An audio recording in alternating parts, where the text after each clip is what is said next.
시간은 우리가 지난 12주 동안 기도하고 또 기대하며 기다렸던 사랑 나눔 축제, 사랑의 만찬도 가지고 또 사랑의 음악회도 가지고 선물도 증정하고 또 찾아뵙고 그렇게 사랑으로 관심으로 기도로 그렇게 이날을 학수고대하며 손꼽아 기다리던 한 분 하나님께로 인도하는 사랑 나눔 축제 주일 아침이 되었습니다.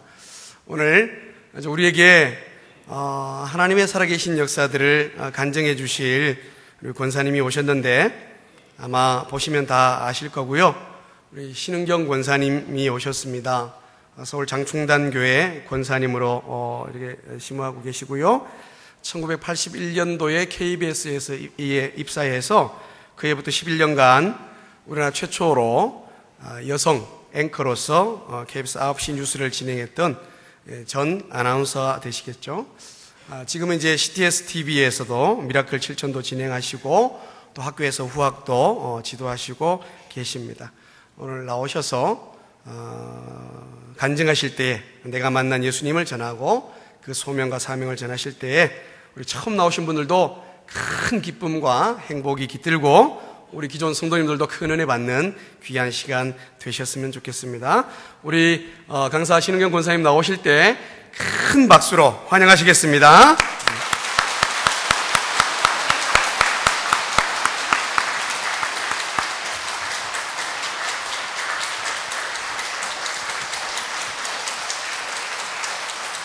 안녕하세요. 반갑습니다.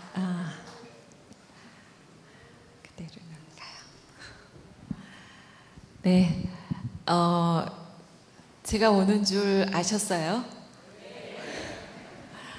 혹시 신은경이 온다 그러니까 저 영화배우가 오나 하고 기대를 하셨는데 그만 옛날에 뉴스 하던 신은경이 왔어요. 네, 좋으시죠?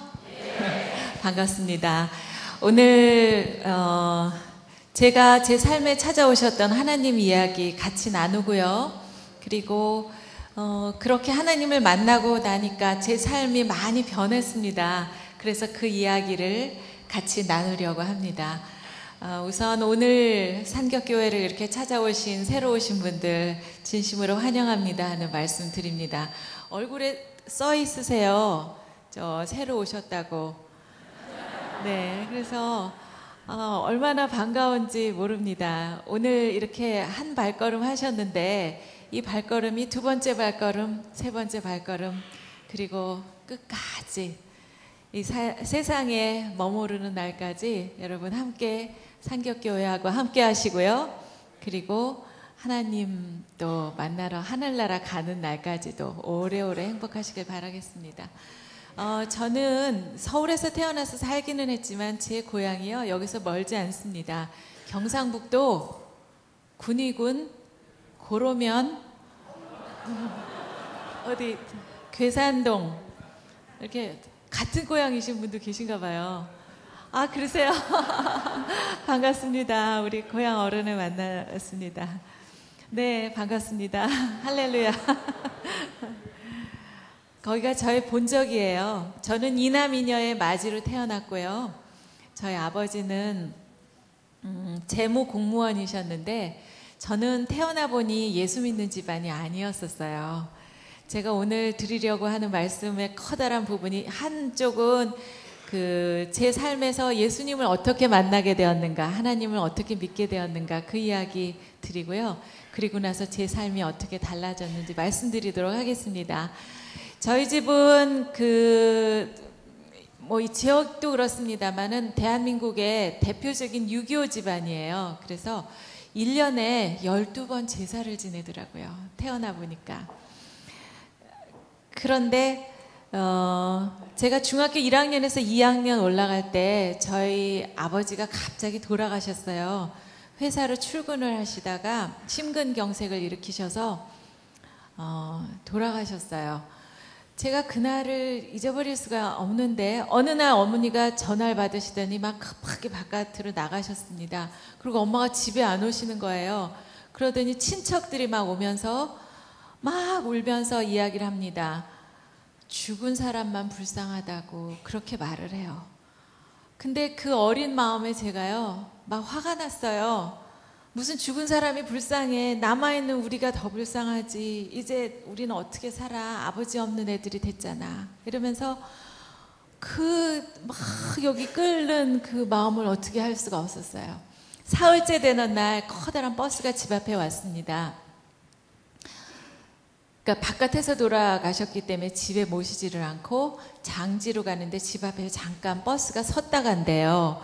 그런데 사람들이, 어린아이들은 그 버스에 타지 못하게 하는데 제가 그 버스에 막 올라갔어요. 사람들을 밀치고. 왜냐하면 거기 우리 엄마가 있잖아요. 그래서 엄마 옆에 앉아서 손을 잡고 제가 마음속으로 다짐을 했어요. 엄마, 오늘은 슬프지만 걱정하지 마. 내가 열심히 공부해서 훌륭한 사람 돼서 엄마 기쁘게 해줄게. 이렇게 엄마 손을 잡고 다짐을 했습니다. 마음은 그렇게 먹었는데 며칠 있다 이제 다시 학교로 돌아가잖아요. 학교를 가니까 이 세상이 완전히 변한 것 같아요. 제가 원래도 이렇게 막 활발하고 이런 사람이 아니었는데 옛날처럼 이렇게 가만히 앉아있으면 사람들이 저를 불쌍한 아이라고 생각을 할 것만 같았어요. 그래서 제가 완전히 180도 변해서 뭐 수업 시간에 장난도 치고 선생님 흉내도 내고 공부하는 친구들 보면 막 방해하고 다니고, 야 무슨 공부를 하냐 막 이러고, 정말 저의 원래 모습하고는 반대되는 그런 사람으로 막 살았습니다. 그리고 집에 가면은 그 저 아닌 모습을 하루 종일 살았으니 그게 마음이 편했었을 리가 없잖아요. 그래서 집에 가서 그 마음을 다 이제 일기장에다 쓰고 그런 이상한 삶을 살았어요. 그때 굉장히 신기한 일이 한 가지가 일어났습니다. 그 종갓집 며느리로 1년에 12번 제사를 모셔야 됐던 저희 어머니가 우리 사남매를 어떻게 하셨냐면 교회 가라 그러시는 거예요. 저희 생각에도 우리 엄마는 교회 다니시는 분이 아닌데, 우리 어머니는 이제 생계를 위해서 또 엄마가 일을 하셔야 되잖아요. 그런데 이 내 아이를 어떻게 잘 키워야 되는지 걱정이 많으셨던 거예요. 근데 가만히 얘기를 들어보니까 교회를 가면 목사님께서 좋은 얘기를 해주신다는 걸 알게 되셨어요. 우리 내 아이를 교회를 보내면 바른 길로 나갈 것만 같았어요. 비뚤어진 길로 안 나가고 훌륭한 사람이 될 거라는 생각을 하시게 된 거예요. 어쩜 그렇게 현명한 생각을 하셨는지 모르겠어요.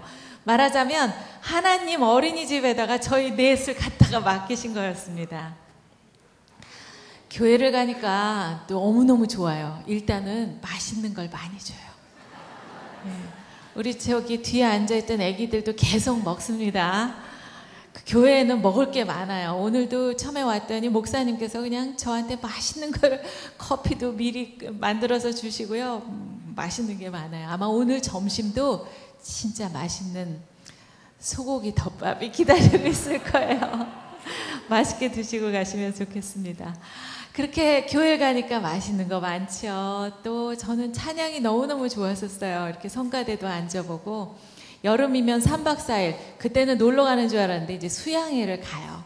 그리고 성탄절 전날은 그 동네를 막 다니면서 찬송가를 부르면 맨 마지막 그 권사님 댁에서 이렇게 막 뜨뜻한 그 떡국을 또 끓여주세요. 저는 이렇게 먹는 걸 좋아했어요. 그렇게 그 교회 다니는 일이 너무너무 재미있었어요. 근데 지금만 생각하면 제가 그때 아마 하나님을, 정말 살아계신 하나님을 만나지는 못했던 것 같다는 생각이 듭니다. 왜냐하면 이제 중학교에서 고등학교 가고 대학 가느라고 바빠지고 또 아나운서 한다고 직장 생활하고 막 바쁘게 지내면서 그 이후에는 교회에 발을 들여놓지를 않았어요. 친구들이 이제 전도회 한다고 저더러 같이 교회 가자 그러면, 야 너나 잘해라. 겉으로 그런 건 아니고요. 속으로 그런 생각을 했어요. 그리고 마음에 아주 교만한 마음으로, 얘 너 하는 거 봐서는 내가 교회 가고 싶지 않다. 이런 생각이었어요. 그러니 전도하는 일이 얼마나 힘들겠어요. 사실 아무리 사람이 훌륭한다 하더라도 정말 막 예수님처럼 그렇게 멋지게 사는 사람이 이 세상에 어디 있겠어요.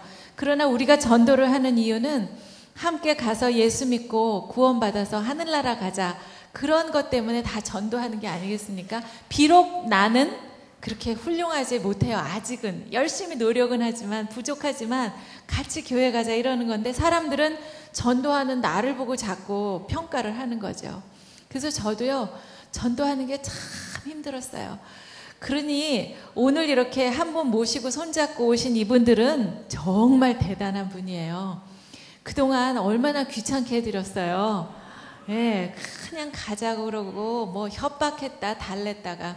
그런데 그거보다 더 중요한 것은 그분들을 모시고 오기까지 그냥 밤이나 낮이나 기도하고 하나님 앞에 매달리고 정말 그 아기를 품는 엄마처럼 그렇게 안아서 그분을 위해서 기도하고 오늘 드디어 모시고 온 거란 말이죠.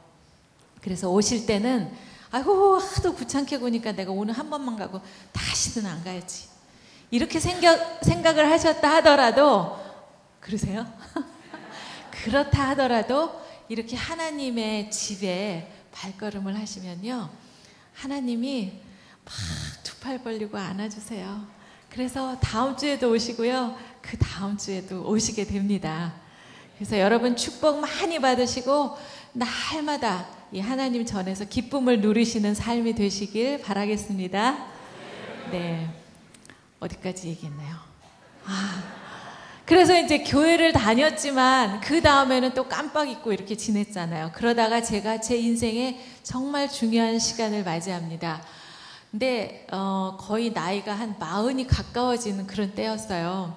그 한참 이제 20대 30대 때는 뉴스 한다고 막 아나운서로 그냥 이름 막 날렸거든요. 사실 그때는 이렇게 텔레비를 돌리는 게 이렇게 된 채널이 돼가지고 7번 돌리다가도 9번이 나오고 11번 돌리다가도 9번이 나오고 그래서 대한민국에 9번 9시 뉴스를 안 보신 분이 없었어요. 그리고 저기 군대 같은 데 훈련하는 데 가면 9번밖에 안 나왔어요. 그러다 보니 뭐 다 신은경이 나오는 뉴스를 보실 수밖에 없었겠죠.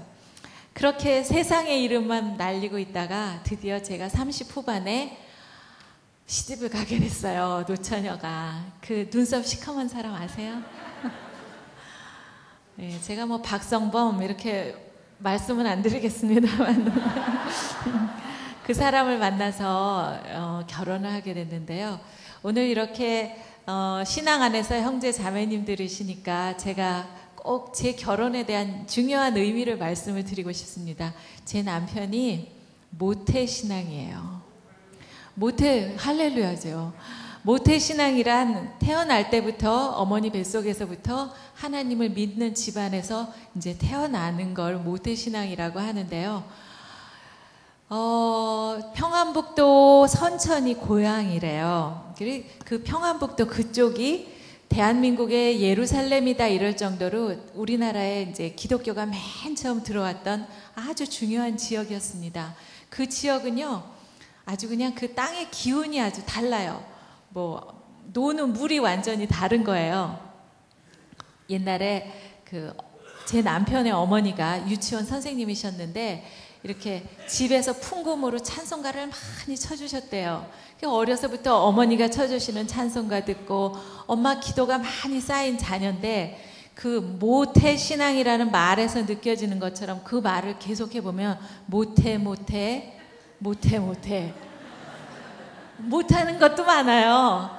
그래가지고 이제 기자로 특파원으로 한 30년 동안 일했거든요. KBS에서. 그러다 보니 매주 교회 나오는 일, 뭐 봉사하는 일, 성경을 꼬박꼬박 읽고 뭐 이러는 뭐 그런 것들이 그렇게 쉽지만은 않은 그 직장에 다녔던 건 사실이에요. 그러다 보니 뭐 못하는 것도 꽤 많은 사람이었습니다.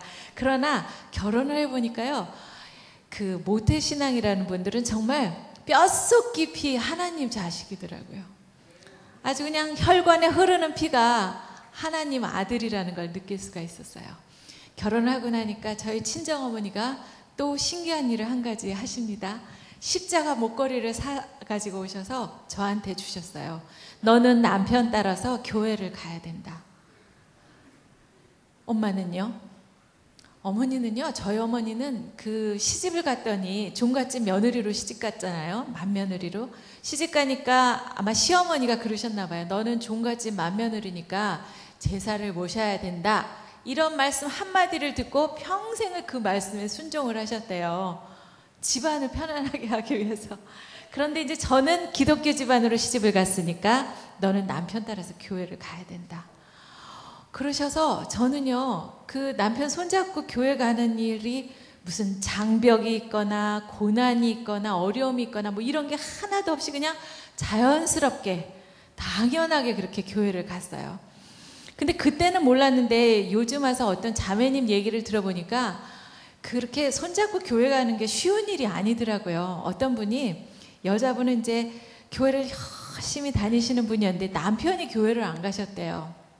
그러다 보니까 새벽마다 나와서 기도를 하는데 그 남편을 모시고 오는 게 아주 제일 큰 기도 제목이었던 거예요. 그러니 새벽마다 와서 그냥 펑펑 울면서 우리 남편도 함께 교회 나오게 해주세요 하면서 기도를 하셨어요. 근데 사실 겉으로 보면 그 집에 문제가 없는 집안이에요. 부부간에 의도 좋고 돈도 잘 벌어다 주고 자식들도 잘 되고 그래서 남들은 다 평안하게 좋은 이제 가정이 화목한 집인 줄 알았는데, 이 부인이 새벽마다 교회를 나서 그냥 펑펑 우니까 가만히 남이 보기에도 좀 이상할 거 아니에요. 말 못할 무슨 고민이라도 있다던가 무슨 사연이 있는 집 같잖아요. 그래서 이 자매님이 어느 날 생각했어요. 하나님 앞에서도 맨날 이렇게 울고 짜고 하면 하나님이 별로 재미없어 하시겠다. 어떻게 하면 좀 재밌게 해드릴까 생각을 하다가 어느 날 남편 구두를 가지고 왔어요. 그래가지고 구두를 여기 목사님 말씀하시는데 옆에다가 이렇게 놓고 새벽에 기도를 했습니다. 하나님, 오늘은 구두만 왔어요. 다음번에는 구두 주인도 좀 오게 해주세요. 이렇게 기도를 했어요. 그리고 기도를 하고 나니까 갑자기 웃음이 나오더래요. 아이고, 나도 참 너무했다. 정말 남편 구원하겠다고 이렇게 오랜 동안 기도를 하는데 드디어 이런 기도까지 하게 됐구나. 그래서 그날은 이렇게 웃으면서 이제 집에 돌아갔어요. 근데 사실 주일날, 우리는 주일이라 그러거든요. 일요일을 주의 날이니까 주일이라 그러는데, 혼자서 교회로 오려면 그냥 마음이 콩닥콩닥해요. 무슨 죄 지으러 가는 것도 아닌데 그냥 발소리를 안 내고 드실 거 마련해 놓고 이제 그러고 오게 되거든요. 그런데 그날 이제 또 조용조용하고 준비를 하고 오는데 갑자기 남편이 주섬주섬 옷을 입더래요. 그래서 어머, 당신은 어디 가요? 그랬더니 아이고, 맨날 혼자만 가지 말고 나도 좀 데리고 가.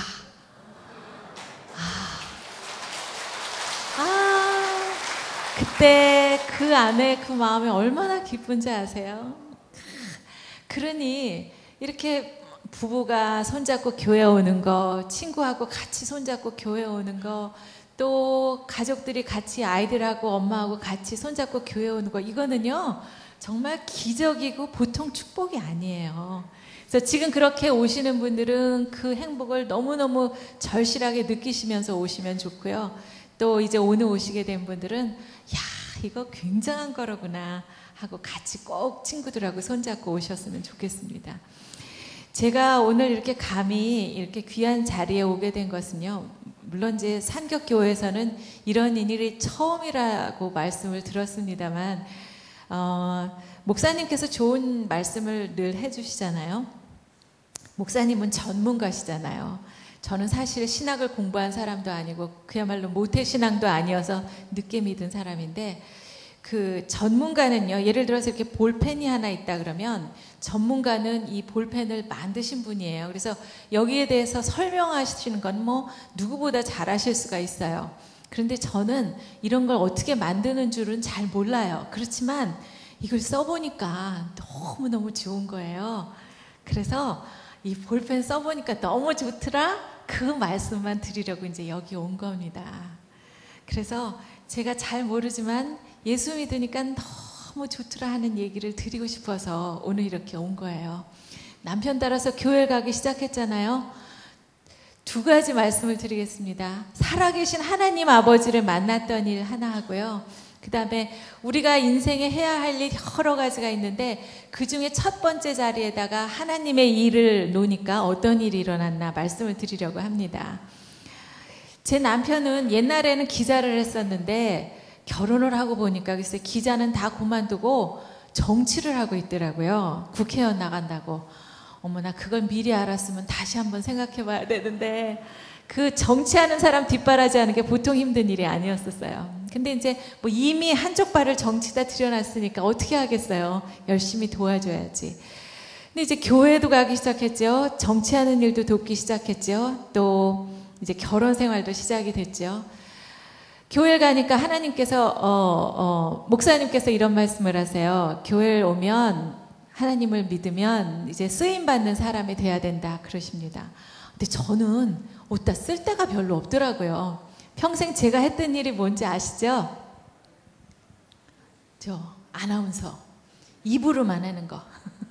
입만 살아서 말하는 거니 어디다 쓸 데가 있어야죠. 뭐 음식을 잘하면 부엌봉사라도 하고 또 이렇게 미용 기술이 있으면 또 어르신들 머리들 잘라드리고 이러면 되는데 저는 어디다 쓸 데가 없는 거예요. 그래서 이제 어디다 나는 쓰임 받을까 이런 생각을 하고 교회를 다니기 시작했습니다.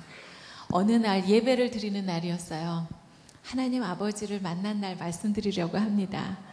뭐 대단한 날 아니고 정말 보통 날하고 똑같이 이렇게 하나님 전에서 예배를 드리는 날이었었어요. 목사님께서 기도를 시작하셨습니다.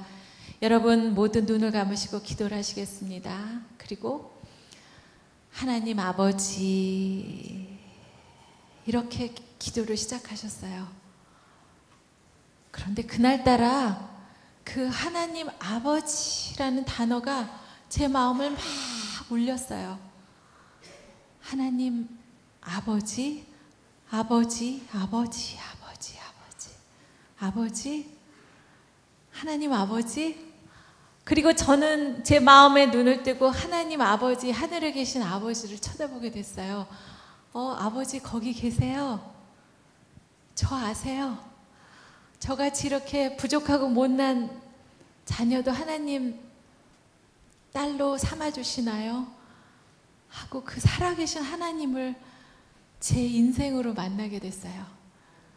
저는 중학교 1학년 때 세상의 아버지가 돌아가시고 나서는 이 세상에 아버지라는 단어가 없었으면 좋겠다고 생각하고 살은 사람이었어요. 그리고 엄마 손잡고 제가 결심했잖아요. 공부 열심히 해서 훌륭한 사람 되겠다고.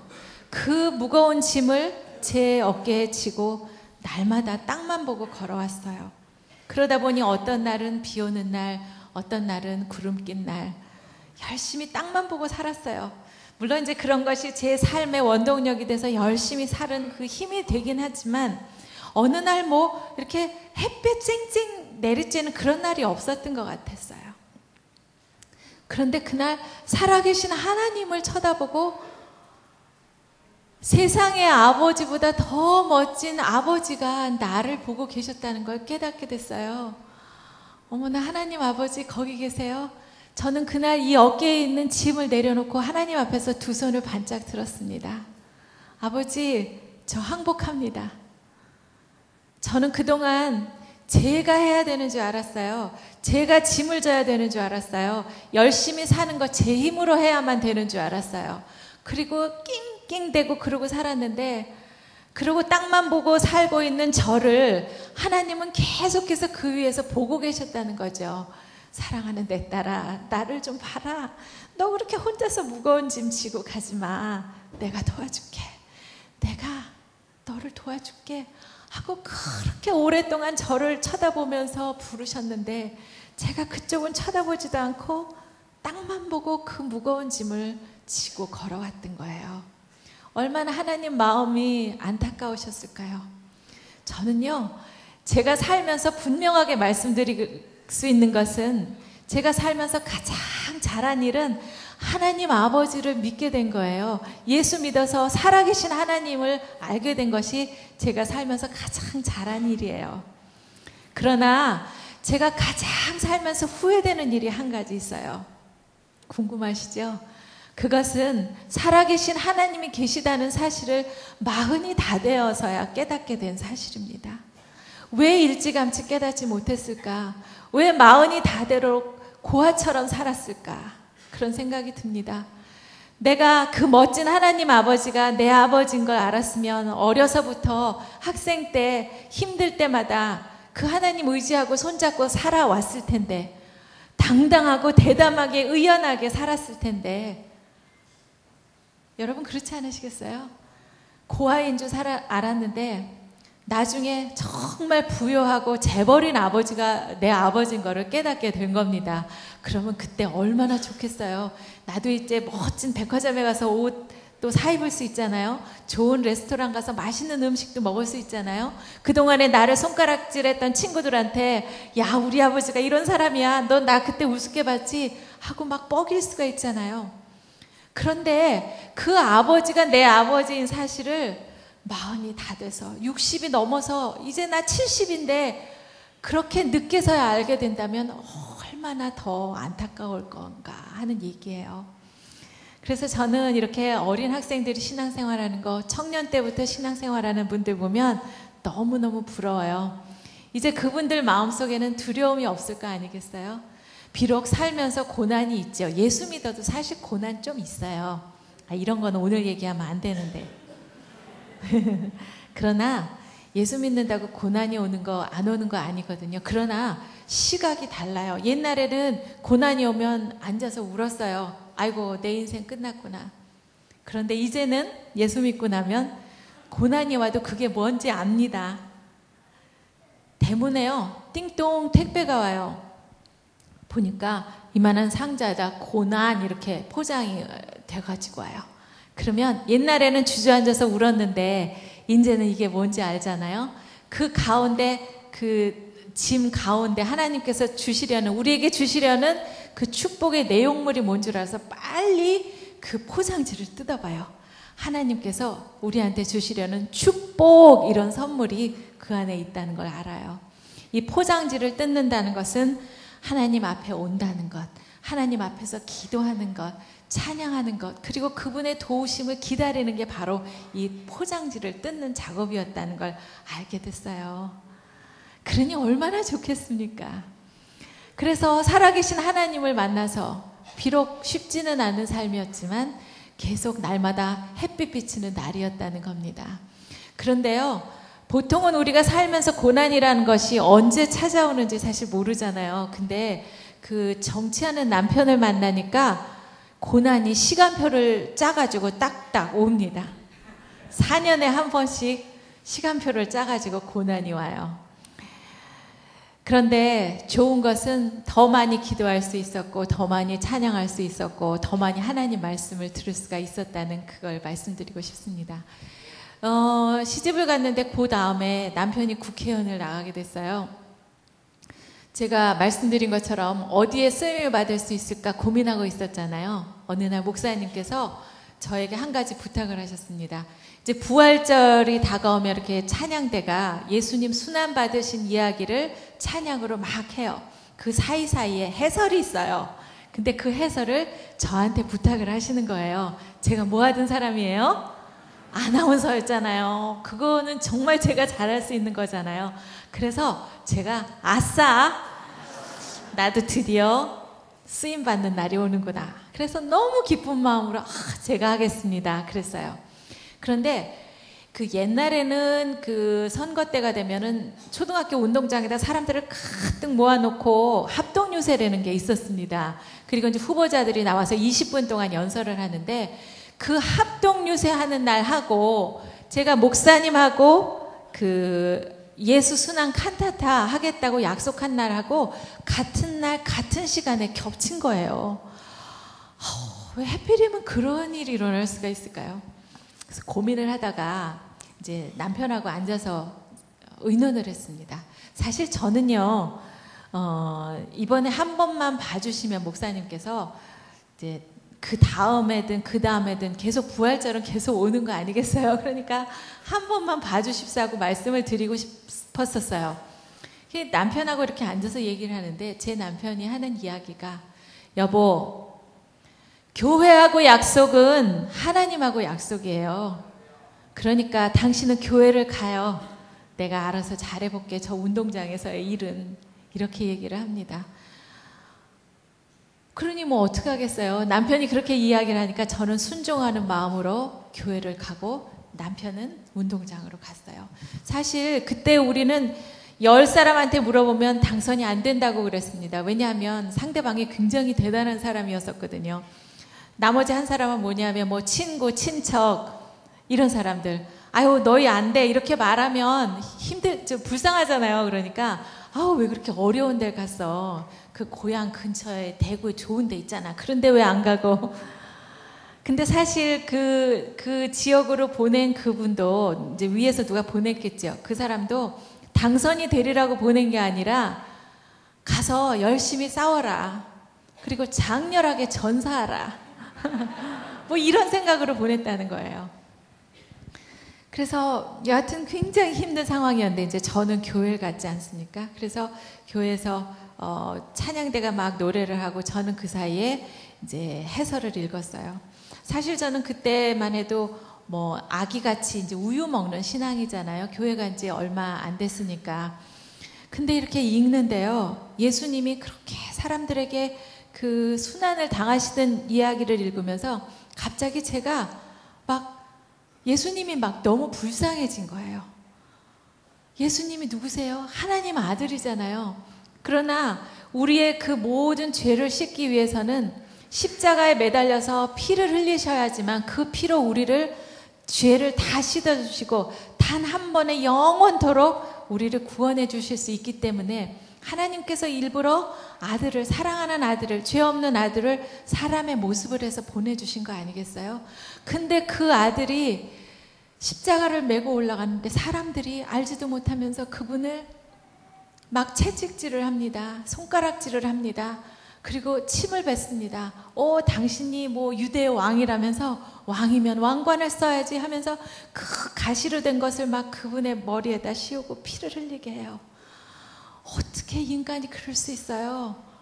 그래서요, 제가 갑자기 예수님이 너무 불쌍해져서 갑자기 목이 콱 메었어요. 그리고 그냥 꺽꺽 읽은 거예요. 아이고 잘하라고 아나운서 시켜놨더니 무슨 또 꺽꺽하고 그랬는데 제가 그렇게 목이 메어서 읽는 거를 들으시면서 우리 성도님들이 전부 다 은혜를 받으신 겁니다. 그래가지고 눈물바다가 되고 나를 위해서 그 십자가에 가신 그 예수님을 생각하고 전부 다 눈물을 흘렸어요. 그 덕분에 제가 이렇게 살았습니다. 그 덕분에 제가 하늘나라 갈 수 있는 권리를 얻었습니다.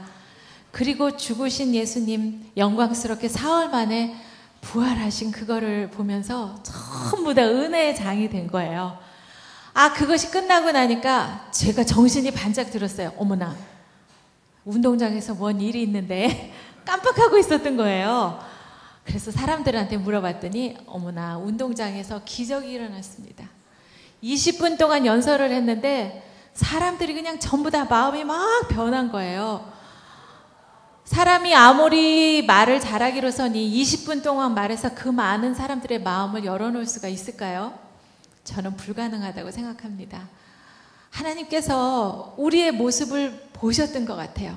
제가 결론적으로 말씀드리면 그 해에 그 누구도 안 된다고 했던 선거에서 저희가 서울에서 1등해서 당선됐어요. 신기하죠? 하나님께서 해주셨어요. 우리가 그렇게 의논하고 있는 그 모습을 하나님께서 보셨던 겁니다. 비록 아기 같은 신앙이지만 우리가 해야 할 여러 가지 중에 세상의 이름도 알려야 되고 돈도 벌어야 되고 자식도 잘 키워야 되고 뭐 여러 가지 할 일 중에 첫 번째 자리에다 하나님을 우선적으로 올려놓았더니, 하나님의 일을 제일 먼저 자리에다 올려놨더니 하나님이 그걸 보시고 기쁘셨던 거예요. 그래, 너희들 아기 같은 신앙이지만 그 마음 고맙다. 내가 그 마음 받아줄게. 그리고 나머지 일은 내가 알아서 다 해줄게. 그 사람들은 다 어렵다고 한 일을 하나님께서 해주셨던 겁니다. 아직도 믿어지지가 않으시는 그런 얼굴을 하시는 분이 한 5분쯤 계시는데요. 안 믿어지시면 한번 그렇게 해보세요. 정말 놀라운 일이 일어납니다. 그렇게 해서 하나님이 살아계신 내 하나님, 내 아버지신 걸 깨닫고 또 우리가 하는 일 중에서 가장 중요한 일에 하나님 일을 놓아야 되겠다, 이런 것을 알고 제 삶이 이제 진행이 됐어요. 뭐 그러다가 당선도 되었다가 그렇게 열심히 했는데 또 두 번째 선거에서는 또 떨어지기도 하고요. 여러 가지 우여곡절이 많았었습니다. 그러다가 한 10여 년 이렇게 지난 다음에 중간에 일은 한 2박 3일 걸려야 얘기를 하기 때문에 제가 좀 생략을 하고요. 어떤 일이 있었냐면 남편이 공천을 받지 못해서 선거에 못 나가게 되고 제가 마누라가 대신해서 나간 적이 있어요. 대신해서 나갔는데 그만 똑 떨어졌어요. 그러다 보니까 두 사람이 다 힘든 시기를 겪게 되잖아요. 우리는 그런 때를 가리켜 광야 생활이라 그럽니다. 풀도 없고 물도 없고 비바람이 부는 그런 곳이었는데요. 어두운 그 시절을 2008년에 맞게 됐어요. 한 2년 동안을 정말 어려운 시간을 겪었습니다. 나갈 일도 없고요. 부르는 사람도 없고 찾는 사람도 없고 나가봐야 할 일도 없고 직업도 없고요. 그 시간에 저희들이 할 일이라고는 하나님이 왜 이런 일을 우리에게 주셨는가 생각하고 말씀을 읽고 듣고 생각하는 시간들이었습니다. 그래서 제가 그때 이런 이야기를 들었어요.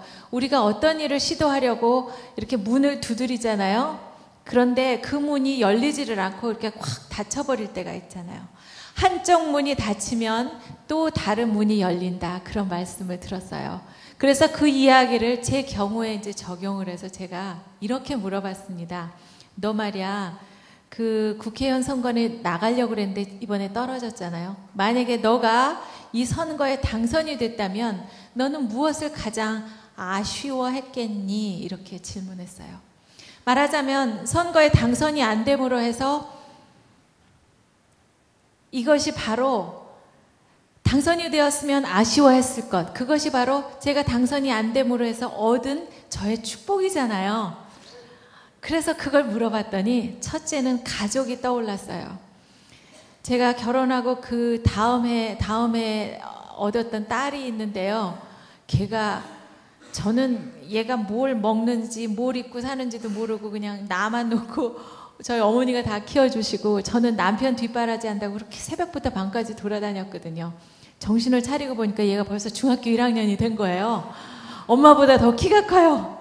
그래서 제가 제 손으로 밥 해주면서 진짜 엄마 노릇을 한번 해보게 됐어요.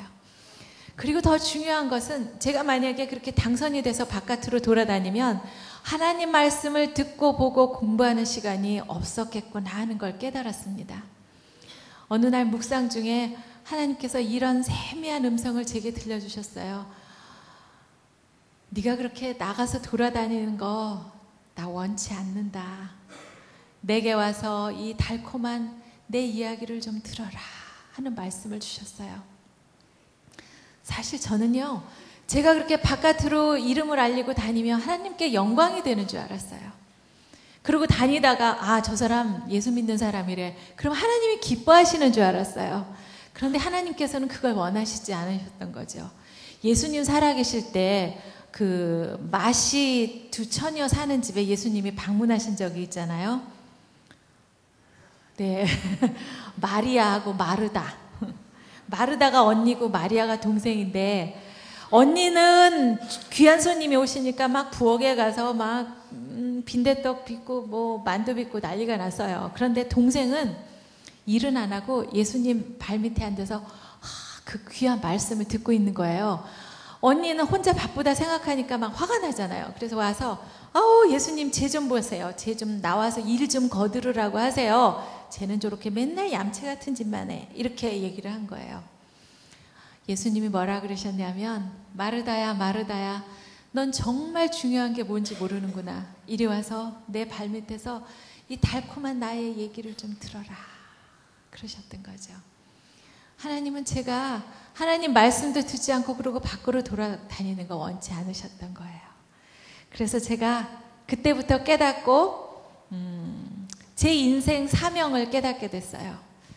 하나님께서 저를 이렇게 만들어서 이 세상에 보내주셨을 때는 어떤 특별한 목적이 있으셨겠다.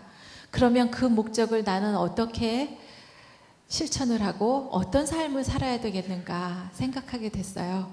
그래서 하나님께 제 인생 사명을 깨닫고 선언을 하는 그런 순간을 맞이하게 됐습니다. 가만히 생각해 보니까 그 아나운서하고 이름 날리고 뭐 외국 가서 공부하고 이런 게 다 제가 잘나서 한 일이 아니었더라고요. 하나님이 다 준비를 시켜주신 거였다는 걸 깨닫게 됐어요. 말하는 거에 대해서는 이걸 제가 잘할 수 있겠구나. 그래서 이 성경 안에 있는 말하기를 제가 공부하고 연구를 해야 되겠다 결심했습니다.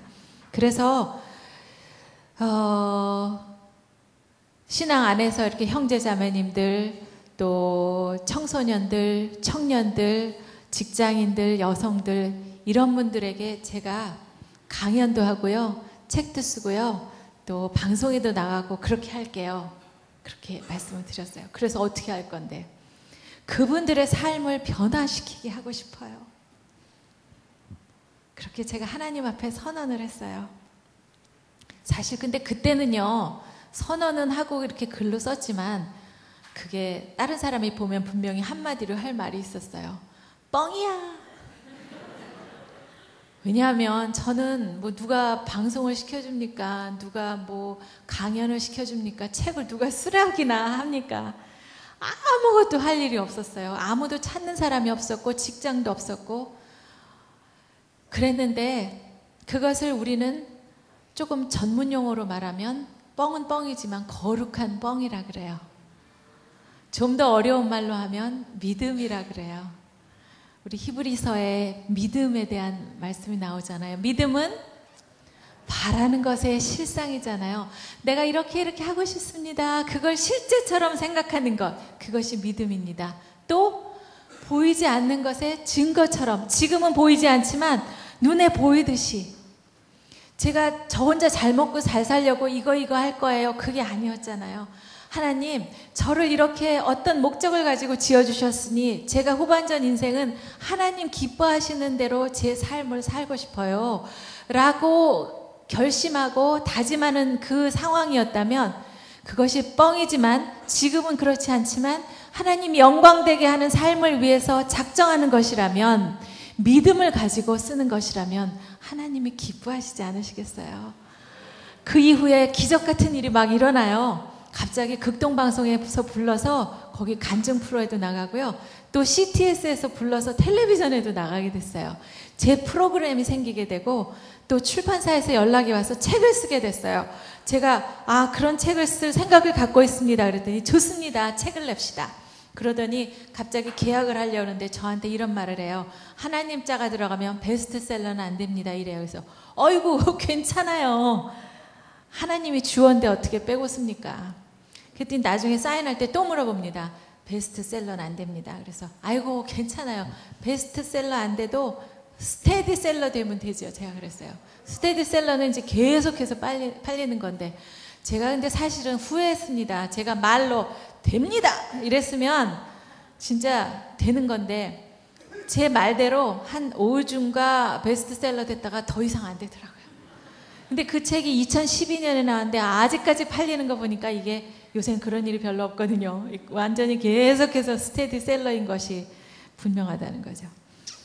그래서 그 이후에 방송도 하게 되고 책도 쓰게 되고 이렇게 오늘 귀한 자리에 제가 오게도 됩니다.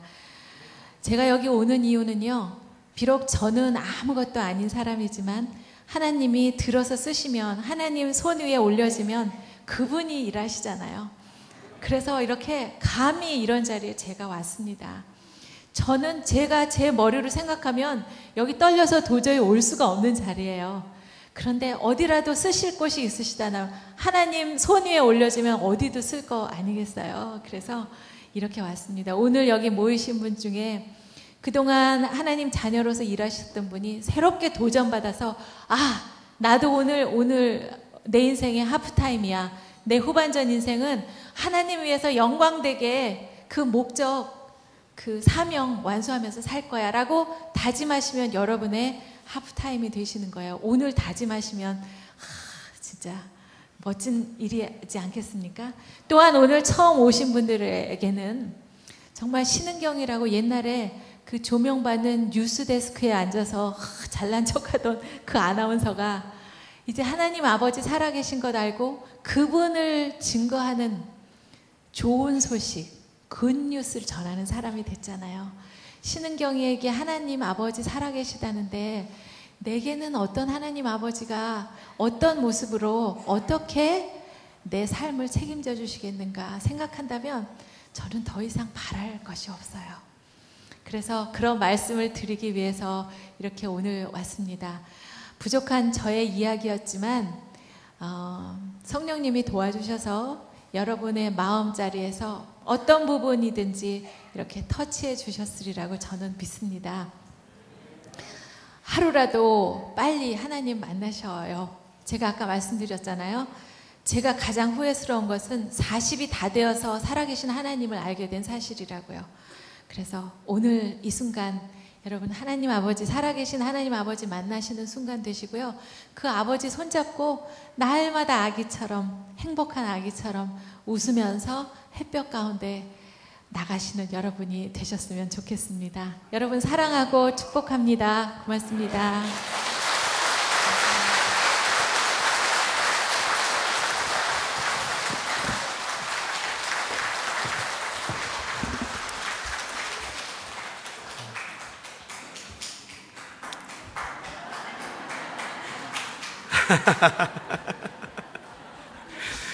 예, 저 친구가 제가 저 앞에 앉아 있었잖아요. 엄마 언제 맞춰? 마친 줄 알고 아마 큰 박수를 친 것 같은데요. 예. 아나운서 출신이라서 그런지 시간을 아주 정확하게 잘 지켜주셨어요. 예. 예. 앞에 이제 예수 그리스도를 만나고 하나님께서 어떻게 개인의 삶에 역사해 주시는지를 아주 나긋나긋하게 아주 작은 목소리로 부드럽게 말씀을 해 주셨습니다. 근데 그 일은 하나님께서 하셨거든요. 오늘 그래서 제가 짧게 여러분들에게 복음을 전해드리려고 합니다. 지금까지 긴 시간 기다려 주셨지만 조금만 더 기다려 주시면 좋겠습니다. 오늘 이 자리에 나와 계신 모든 분들이 한 가지 사실을 우리가 인정하셔야 될 게 하나 있습니다. 기존의 성도들은 이미 다 인정하시고 고백하신 일이지만 여기에 나와 있는 모든 분들이 인정하셔야 될 하나가 있는데 그것은 뭐냐면 나는 죄인이다 라는 사실입니다. 나는 죄인이다.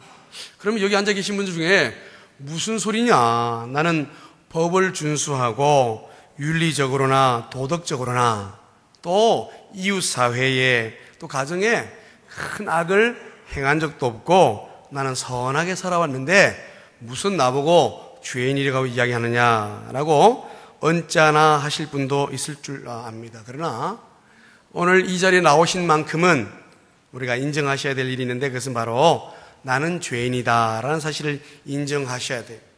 로마서 3장 23절이라는 성경 구절에 이렇게 적혀 있습니다. 우리 한번 다 같이 읽겠습니다. 시작. 모든 사람이 죄를 범하였음에 하나님의 영광에 이르지 못하더니. 모든 사람이 죄를 범하여서 하나님의 영광에 이르지 못한다. 그러니까 그 모든 사람 안에는 저도 들어있고요, 여러분도 다 들어있습니다. 인정하고 싶지 않겠지만 죄인이에요. 왜냐하면 하나님이 만드신 첫사람 아담이 있습니다. 아담이 하나님께서 에덴 동산을 만드시고 그 안에 있는 모든 것들은 네가 다 마음껏 누려라. 그렇지만 선악을 알게 하는 나무의 열매는 절대 먹지 마라. 먹으면 반드시 죽는다.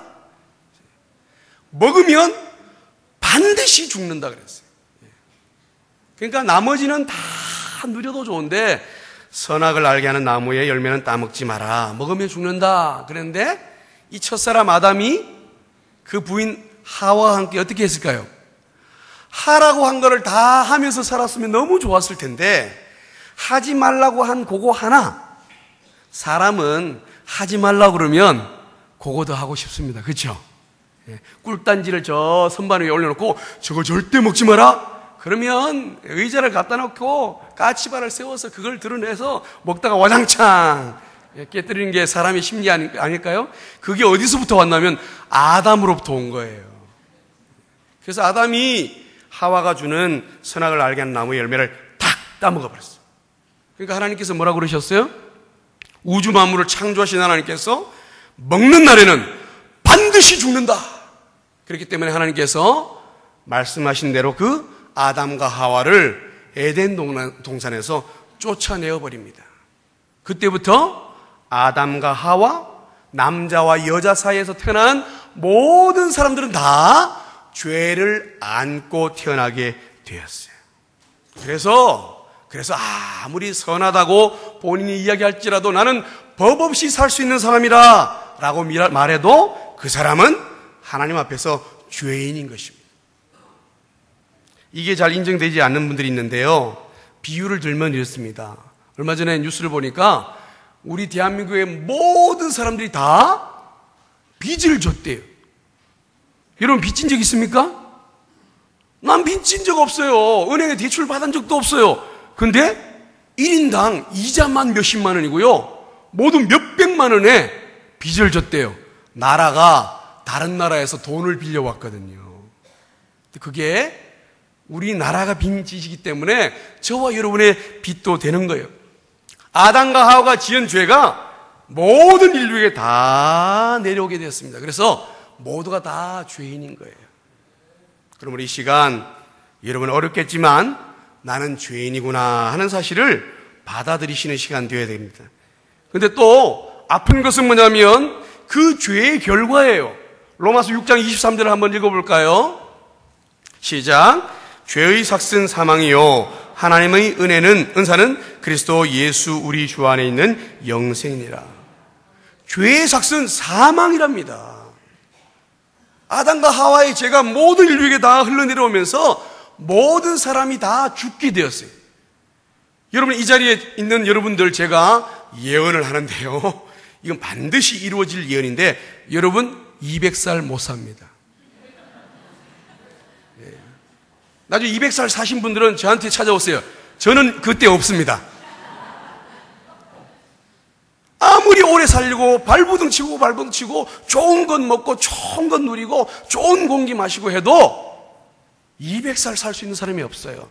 요즘 태어난 아이들 10대들 30세까지는 잘 관리하면 100세는 살 수 있답니다.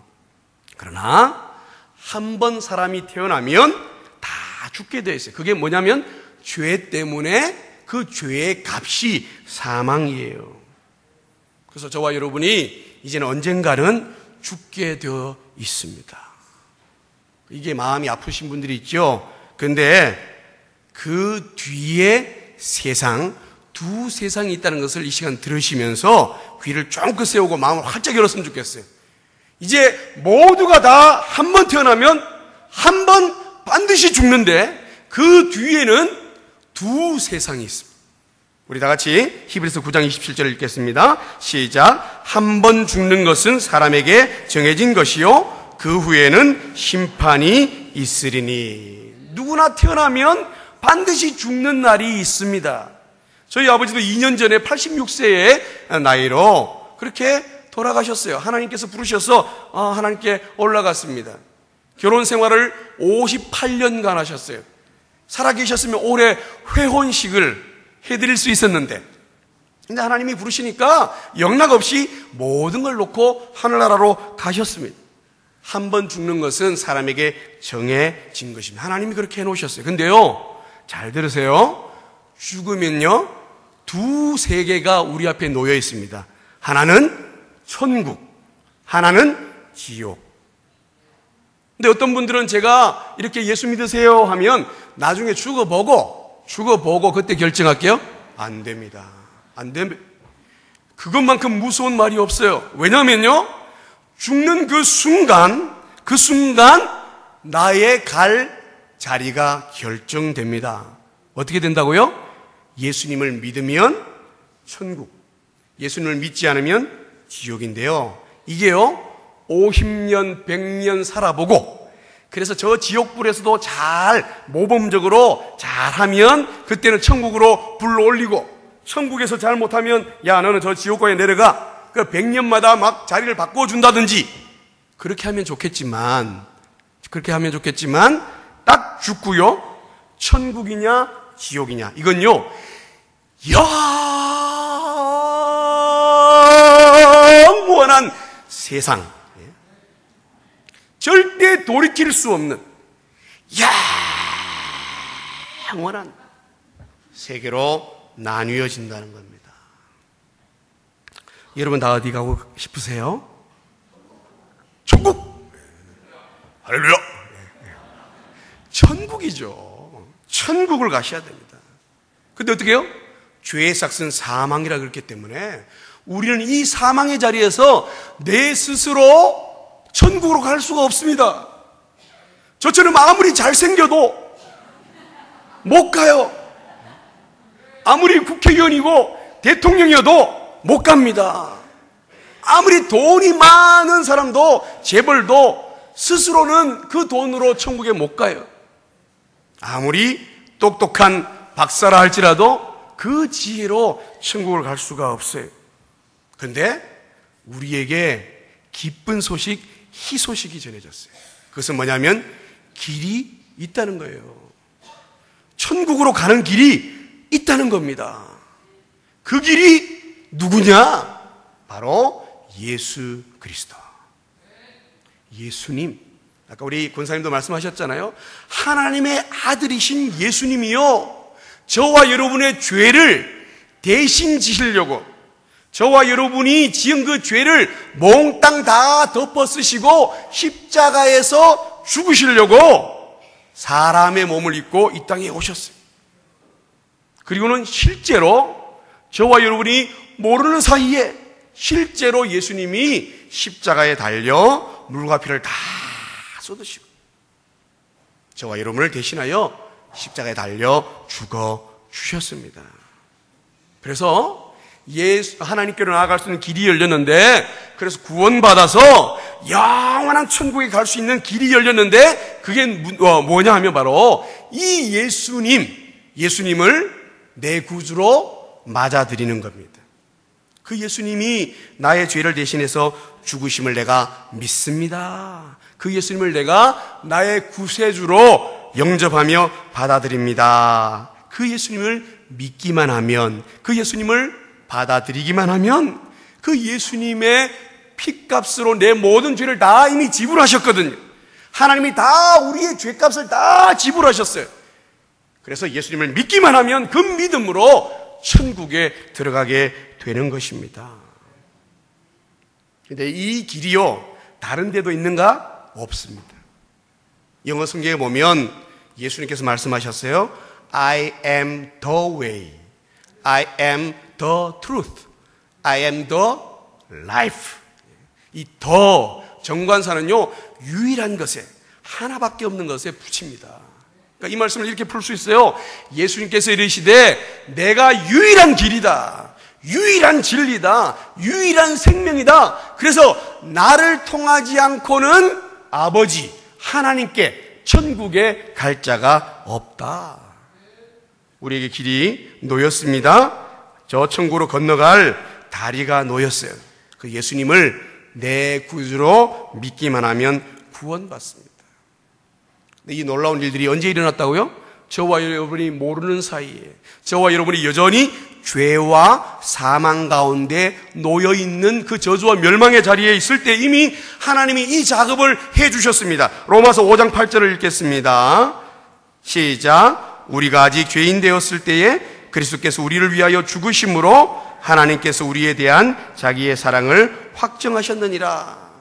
준비되었을 때에, 네가 똑똑해서 토플 100점 맞으면, 네가 돈을 10억을 모으면, 네가 좋은 대학에 합격을 하면, 네가 높은 자리에 오르면 내가 그것 보고 너를 구원해 줄 게 아닙니다. 여전히 저와 여러분이 죄 가운데 있을 때에, 죄인일 때에, 부족할 때에, 자격이 없을 때에, 아무런 힘으로 스스로 하나님께 나아갈 수 없을 때 이미 하나님이 예수 그리스도를 땅에 보내셔서 십자가에 달아 죽이셨어요. 저와 여러분을 위해서. 그러므로 이 시간 못 배워도 좋습니다. 잘생기지 못해서 좋아요. 권세와 권력이 없어도 좋습니다. 질병 가운데 있는 분도 좋습니다. 그 어느 누구라도, 누구든지 예수님을 믿기만 하면 구원 얻습니다. 그 예수님을 오늘 여러분이 받아들이시고 예수 믿고 구원 얻는 귀한 복된 날이 되었으면 좋겠습니다. 아까 권사님 말씀하신 대로 예수 믿고 나면 모든 일들이 쫙 대로가 열리듯이 고속도로가 쫙 펼쳐지듯이 우리의 삶이 그렇게 열리느냐? 그렇진 않아요. 어려운 문제가 여전히 존속하고 찾아옵니다. 근데 뭐가 달라진다고요? 시각이 달라지는 거예요. 그 문제를 다루는 시각과 마음이 달라지는 거예요. 누가 힘을 주신다고요? 하나님이 저와 여러분에게 예수님을 믿는 자에게는 힘을 주세요. 능력을 주십니다. 그래서 전에는 어려움이 오면 그 앞에서 좌절하고 절망하고 울고 불고 막 발버둥 치고 했지만 이제는 그 문제가 내게 닥칠 때는요, 믿음으로 정면 승부합니다.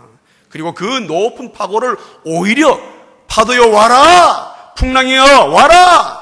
내가 이 풍랑을 인연하여 더 빨리 나아가리라. 그래서 그 풍랑 너머에 있는 하나님의 놀라운 복을, 축복을 바라보며 살아갈 수 있는 위대한 시각, 믿음을 우리에게 허락해 주시는 겁니다. 이 시간 저는 여러분에게 영상을 하나 보여드릴 거예요. 2008년 4월에 미국 텍사스주의 힐사이드 크리스천 처치에서 있었던 실제 일인데요. 담임 목사님이 라면 박스 있죠?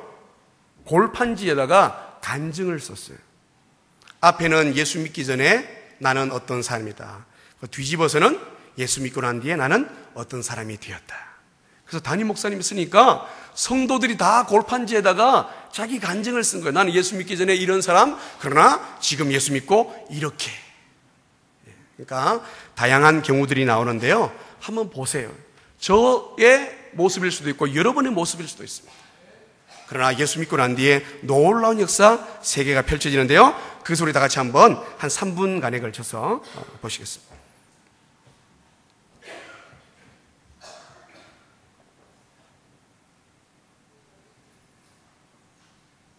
What would be my cardboard testimony 이분이 담임 목사 in the kingdom of 타미 heaven to 폴츠입니다. those? And this is what my testimony is.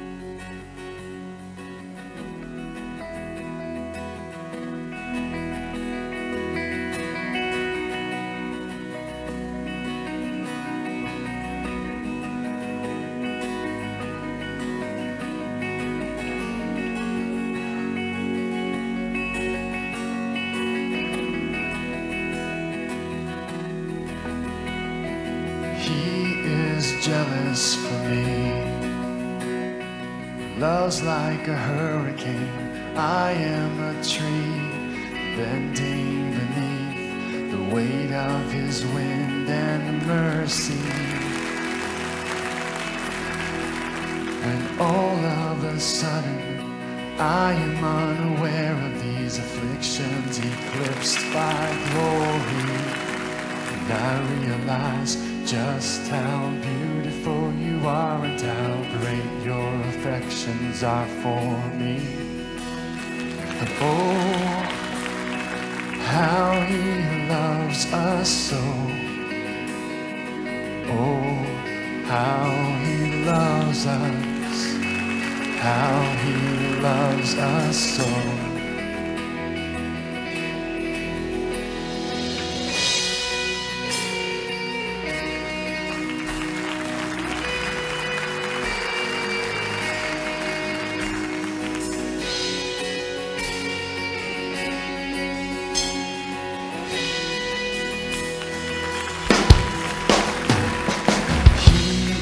Jealous for me, love's like a hurricane. I am a tree bending beneath the weight of his wind and mercy.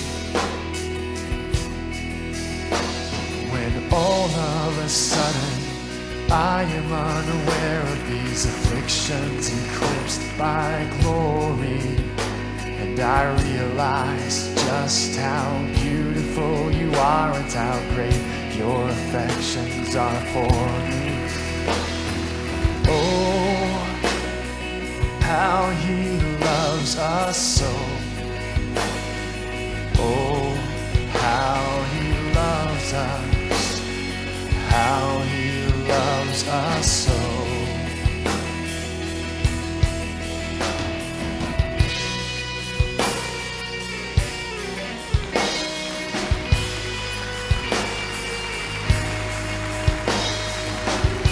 신경정신과 환자로 갔다가 의사를 만나고 예수 믿고 아플만 합니다 라고 하네요.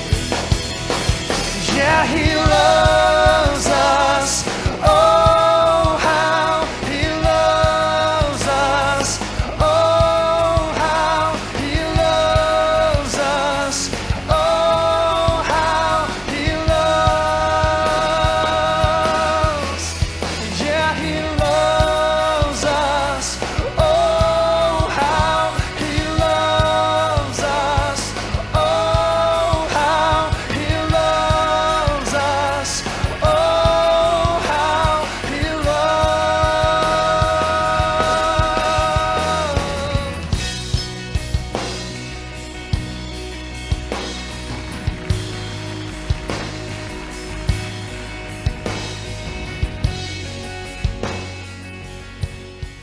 예, 여기까지 보겠습니다. 예수 믿으면 변화가 일어납니다. 왜냐하면 그 예수님이 내 삶 가운데 오셔서 살아계시거든요. 그러니까 변화가 일어나요. 새로운 변화, 새로운 삶이 일어납니다. 이 땅에서뿐만 아니라 이제 영원한 천국에 들어가는 놀라운 역사, 은혜를 허락해 주시거든요. 이 시간 우리 먼저 한번 기도하고 그렇게 다음 순서를 가지겠는데요.